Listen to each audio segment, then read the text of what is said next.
And now, more You Talk. Now. This is You Talk. I'm Steve with our very special guest, Mychal-Bella.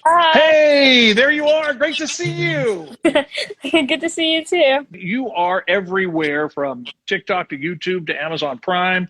I mean, you're just everywhere, and you are. You've done national commercials. You have. You're a model. Katie said you're a singer, and I forgot about that because you did sing. I'm not a singer. I play piano and guitar and violin, but I'm not a singer. Well, that's okay. We'll have to jam because I play drums, so we'll kind of have a jam session or something next time we're together. So, but you know, it's so cool what you do. I mean, first time we met you, you came to our Rockin' Red, which is an event that we do for homeless teens in Hollywood. Unfortunately, we haven't been able to do it the last 2 years because of COVID. But as soon as we can, you can count on the fact that we're going to invite you because it's just so great to have you there. I mean, you're out there serving and helping, and I mean, it's just awesome. You're a philanthropist, but your resume, I mean, it's huge. Tyler Perry's Have and Have-Nots. President's daughter. I got to ask, did you get to meet Tyler? Yes, I met him 2 times. One was on set, and another was at this art gallery. Okay, now you told him about your friend Steve, right? I don't think I knew you when I met him. I'm only kidding. You know, I have great respect for him. And what an awesome thing that you would be chosen to be on one of his projects. I mean, you got to be so pleased. We're proud of you as friends. I mean, I think that's just awesome. And I'm saying most recently, so I might be wrong on this, but to be brought on to a project by Barry Jenkins and Brad Pitt called Underground Railroad. Okay, now I have to stop because Katie said, make sure you ask her, did she meet Brad Pitt? No, I didn't. Oh! Not yet. Not yet. Oh, okay. Now, Underground Railroad, what a great project. As I mentioned earlier, which you may not have heard, I actually have watched the whole first episode. I think I'm about halfway through episode 2, but I don't think I've seen you yet. Yeah, I'm on episode 3. Okay. A little bit on episode 1 and on episode 7. Fanny Briggs is actually I'm not going to say it, but eventually, once you're watching the episode, you'll find out what the episode Fanny Briggs means. Okay. All right. You know, and now if you were on briefly on episode 1, I'm going to have to go back and watch it because then I can scream and yell. First of all, for people that are not familiar with Underground Railroad, I mean, it is adapted from Colson Whitehead's Pulitzer Prize winning book by the same title. I remember reading the book a number of years ago, and now that I've started to watch it again and you're involved, I think I'm going to reread it. But give us kind of a synopsis of what it's all about. For those that are not familiar, because some people may not be that familiar with it, what's the heart of the book's message and, of course, the series? What was the Underground Railroad? The Underground Railroad was a train station that helped slaves basically escape and become free and stuff like that. And the book shows you read it, and sometimes you don't really understand it, but the visual version is when you're like, oh, this is that. Yeah. It's very historic. It shows a lot. No, it really does. I don't know how the best way to describe it for me. It grabbed me emotionally. Yeah. You know, it really has. It's a very dramatic series thus far. I'm only 1.5 episodes in, but it really grabbed me emotionally. The first episode, I found myself shaking my head, saying, I don't understand how somebody can treat another person that way. Yeah. And then in episode, I don't want to say too much because I really want people to watch this. I think it is definitely worth watching, obviously because you being there. Were you surprised when you got the part, or how did it happen that you got the part of Grace? Well, we were coming off the airplane from California going to North Carolina for the Blacks Art Festival, which is philanthropy festival. And so when we were getting off the plane, my mom got some text messages on her phone saying that I booked the Underground Railroad. And as soon as we got off the plane, she got on the phone and she's like, we booked it. I was like, what? we booked what? And then when we like, you booked Underground Railroad, and she started crying, and then I started crying, and it was, it was very happy, but happy tears. It Sure, was a sure, lot of emotions, like, oh my sure. goodness. That is so cool. I mean, dumb question. Did you have to audition or Yes, I did, did. okay. Did you forget you had auditioned or it was just like you were so busy, so many other things going on? And I kind of forgot that I auditioned, but the thing is that I auditioned for the Underground Railroad 2 times in person in California, and then oh, okay. another agency was like, "Hey, you guys should do this for the Underground Railroad." We're like, "Oh, we already did this, but we'll do it anyways." And we did it at night. It was like 2 takes. That was it, and I booked it off of a self-tape rather than going in, which is kind of crazy. That's crazy. Yeah. That doesn't happen always, does it? No. Well, I mean, you must have done an amazing job then, and they must have really wanted you. Yes. Tell us, without spoiling too much, who is Grace in the story of the series? Well, Grace wasn't actually written into the book. Right. Yeah, Barry wrote me into the series. Grace is very powerful. She's very confident. She's very smart. She taught herself how to read and write. That's something that kids back then didn't have that resource to go back to school or Right. learn.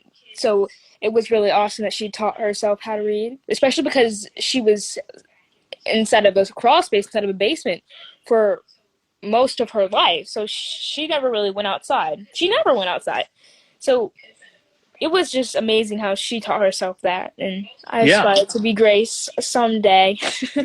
I mean, this is going to sound kind of strange. It's almost like the part was written for you. Yes. I mean, because that's you. You're that kind of a person, and you rise to the occasion, and you've done so much at such a young age. I mean, it's going to be exciting to see how the journey goes for you. But this is an exciting project for you to be part of. Yes, it is. I was so excited. I'm so excited that it's finally out now because we've been filming ever since summer of 2019, August of 2019. At least that's when I started filming. So it's been about 2 years that it finally came out. So I'm so excited. Oh, I'm excited for you. And people can watch it. Oh, yeah. Yeah, I really encourage people to watch the series. It's historical. It is emotional. I said that already, and it's going to shake you up, I think, especially episode 1. But I haven't seen, I've only seen half of episode 2. But it just, like I said, I can't wrap my head around that kind of treatment. I don't get that. It's not the way we're designed to be. We're all the same. I mean, we have different gifts and talents, and our hair might be a little bit different or whatever. Yeah. And I went to a protest rally. I went up to interview some people there, and I went to the main speaker they brought in, and I said, "Dude, I said if I cut my arm and you cut your arm, it's the same color." Yeah. All about dude, humanity. All of humanity. I said it's the same thing. And we got to be encouraging one another and loving one another and supporting one another. And I'm really excited for you. I think this is I hope this leads to many other really cool things. I mean, now going back just a little bit, when you think of the cast, I mean, there's a lot of great actors in this that I've seen thus far.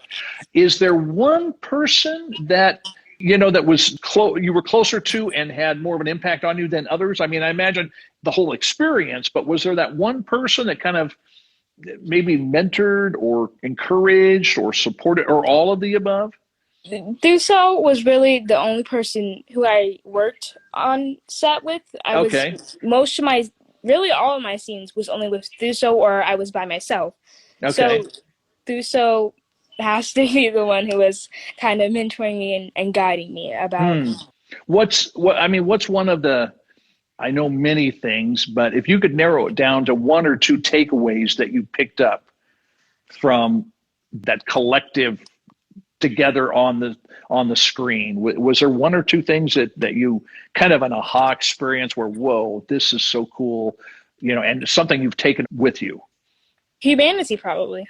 And the second thing is everybody on set, it was like family. It was like we've been knowing each other for years. Really? But, Really? yeah, yes, it was Wow. amazing.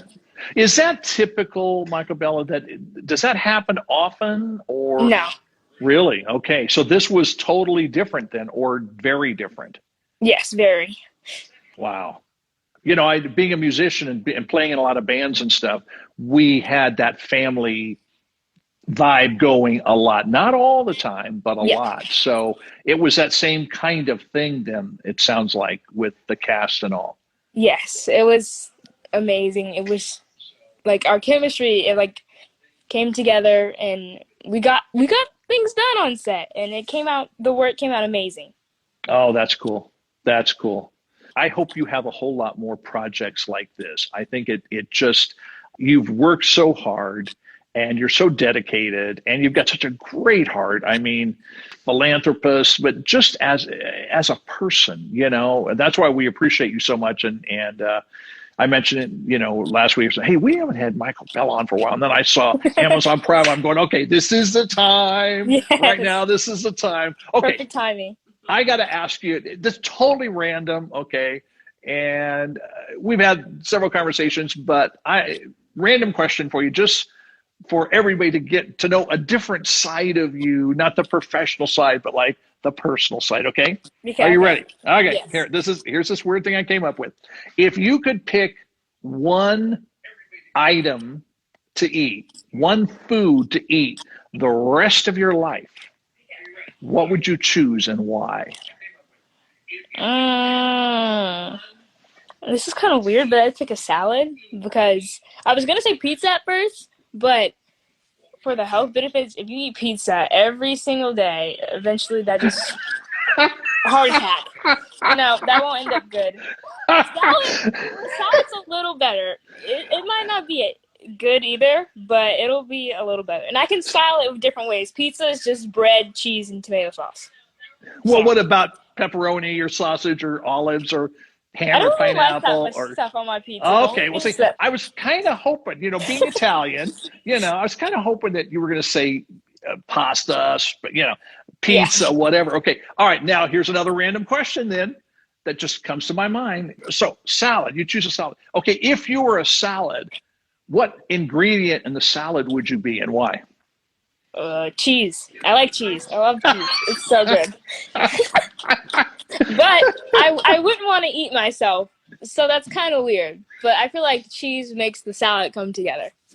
You know, you're right. I absolutely right. It's now you are really big on empowering other people, Yes. which I think is huge. It is so needed today. So many people feeling discouraged, just beat up because of COVID and the pandemic and the lack of community. And my neighbor next door was talking to him the other day, and he has some teenagers, and he goes, Steve, my kids are just getting their butts kicked. He said, this thing has been awful, not being able to go to school. They don't have the community, you know, on and on and on. So we need empowering people in our Yes. world today. We all need empowering people in our lives. When you think about empowering others, what are some things, maybe more than one, that each one of us could do? Where could we start if we're not working at empowering others right now? Give us some suggestions. Where could we start to begin that journey of empowering other people? Well, I feel like first you should empower yourself before you start worrying about others. And when you Oh, got to that point where you feel like, hey, I feel confident, I feel like that other people should feel this way too. And I feel like that other people should get help. And then eventually you should be able to help others, and they'll help others. And yeah. okay. Well, let's then bring me up to speed. How do I work on empowering myself then? What are some basic, you know, steps on how to do that? If you know, I'm thinking about somebody who may say, okay, that sounds really good, but I'm not sure Yeah. I know where to start by empowering myself. You know, some people may say, well, how do you do that? You empower. But where do you start, Mychal-Bella? Um, maybe looking my best and feeling my best in the inside and doing Okay. what's best for myself and no one else. Okay. And my inner strength and having that place in there, like, yeah, that's me. Uh-huh. No, that's good. So feeling like you know who you are and you Yes. know your purpose. And I kind of picked up a little thing about that you just said about being healthy Yes. physically. You mentioned the salad versus the pizza because it was Yes. more healthy. So obviously, okay, we need physical health. We also need mental health. Mental. Yeah. I mean, that's huge. And a lot of people are getting beat up by that and they need that encouragement. And I think you're so right. You really can't help somebody else unless you've helped yourself. And Yes. doesn't mean we're perfect because life is a journey. We're always learning, something from, I hope we are. I mean, I'm that kind of person. When we have you on the show, when we're doing an event with you, I'm learning from you. And it's not like I'm looking at you, oh, like, what can I learn? It's not that. It's just, I love what you're doing. I like the person you are. You're fun to be around, but you're looking out for somebody else. You're wanting to help somebody else, empowering. We've been talking about that. So first step is just empower ourselves, make sure we're confident, we're as healthy as we can be. And I think health is always, something that we've got to continually discipline ourselves to work on. Eating right, good mental health, spiritual health, just the whole package. So then once we feel, you use the word confident, which I think is a great word. Once we feel confident, then does that mean we should be not in a judgmental way, but just being aware, having them on our radar, people in our lives, people that we come in contact with and saying, this person needs to be lifted up. This person needs to be empowered. Is that the attitude we should have then? I feel like it matters who the person is, really. Oh, okay. And Okay.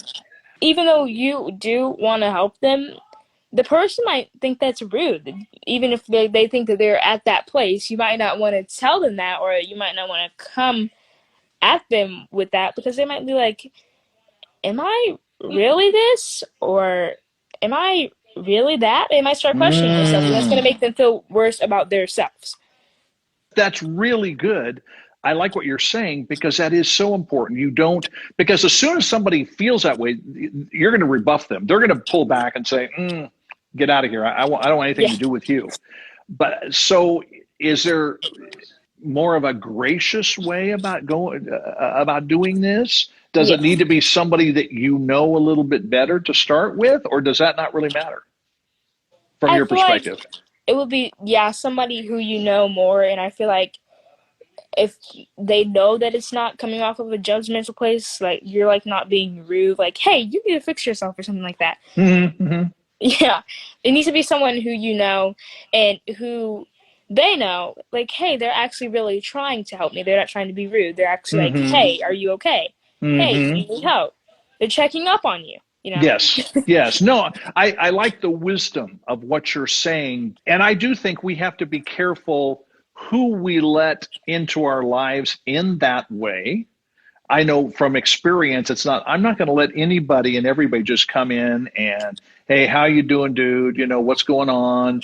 Unfortunately, sometimes there's mixed motives when somebody does that. But when I know somebody well, and I know that they care about me, that they love me, then I'll listen. And sometimes it doesn't always feel good. Yeah. It's a little bit hard to swallow, but I think it's what you said.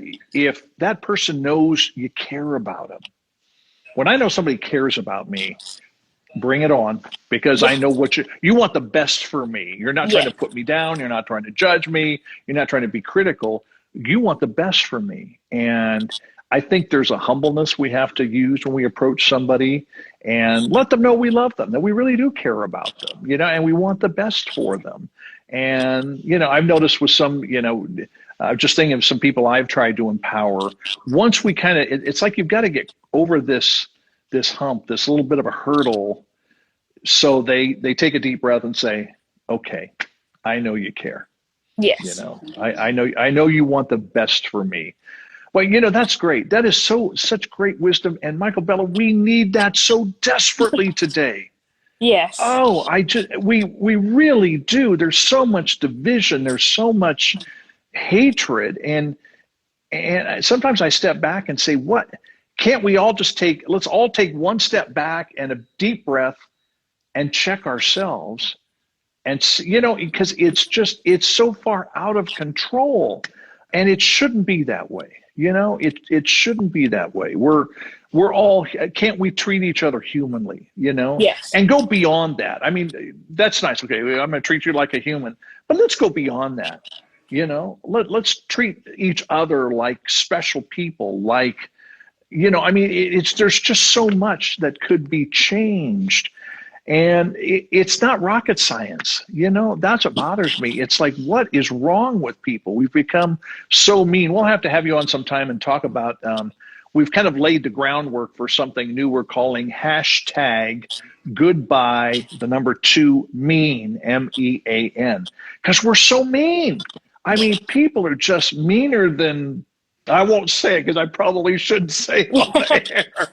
But you know what I mean? It's just, let's stop being mean to each other. I mean, why? And I think it has to do with the way, how you view yourself, how you feel if you belong, if you know your purpose. And bullying is so, it's, I think we forget that we need to deal with the bully as well as those that have been bullied. But that's a whole other conversation. But Yes. Thank you. I love what you're saying about empowering. I really do. Okay, if people want to keep up with you, like we do on social, what's the best way to do that? To follow me on Instagram and all my social medias, Mychal-Bella, MYCHALBELLA, all lowercase. Awesome. Hey, thank you for taking time. It's always so good to see you, and we appreciate you taking time out of a busy schedule. Do you have a lot of other projects coming up? Yes, I do. Good. Yeah, probably can't talk about them, but we'll see them on social, right? Yes, you will very soon. Good. Well, I guess then we're going to have you come back on and talk about those. Yes. Please keep us informed. We'd love to have you back on as always. It's always just a great time. We really enjoy it. And as we're able to do events, we definitely want to get you involved because you're a great person to have there. Thank you for who you are, being who you are, and what you do. Thank you. And, we wish you the best. It's going to be exciting to see. I'm going to start screaming louder when I watch finish the second episode of Underground Railroad. So my neighbors here, I know her. And they're like, oh, okay, shut up, Steve. We've heard enough of you. So anyway, hey, great to see you. Thank you so much. We'll see you soon, and let's keep in touch. Bye. Thank you for having me. This is You Talk Radio.